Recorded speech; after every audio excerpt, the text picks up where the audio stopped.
కూటమి ప్రభుత్వం రాజ్యాంగ విరుద్ధంగా వ్యవహరిస్తుందని వైసీపీ ఎమ్మెల్సీ బొత్స సత్యనారాయణ ఆరోపించారు.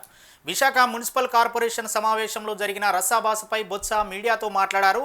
కౌన్సిల్లో వైసీపీ కార్పొరేటర్లపై దాడి చేసి గాయపరిచారని, మహిళా కార్పొరేటర్లను కూడా చూడలేదన్నారు.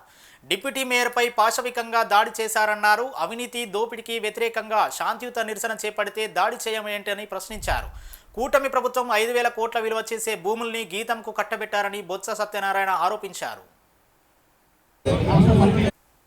ఇలాంటి దోపిడీదారులు వచ్చి ఇవాళ అవకాశం కల్పించారు. మా పూజ్యబాబుజీ గారు, మీ ఆత్మహత్య ఉందో చూడండి, ఇది న్యాయమా చెప్పండి. 5,000 కోట్లు, రూపాయి కాదు, పాపాయి కాదు, ఇది కాదు.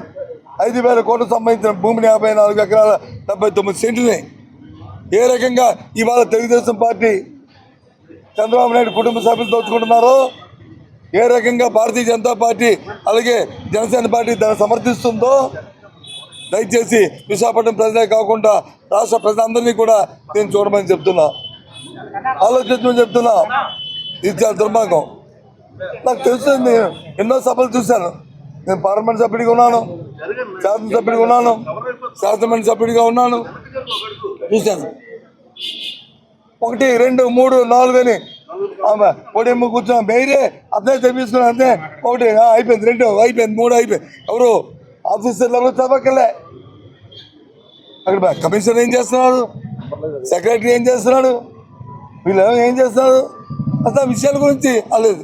ఈయనే 1, 2, 3, 4 అయిపోయింది 15 అని లేచి వెళ్ళిపోవడం. ఇది చట్ట విరుద్ధం.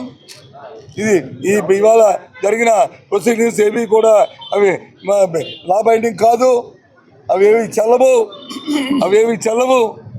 చట్టం ఇచ్చా దీని మీద కూడా మేము పోరాటం చేస్తాం. ఇది చాలా దురదృష్టం.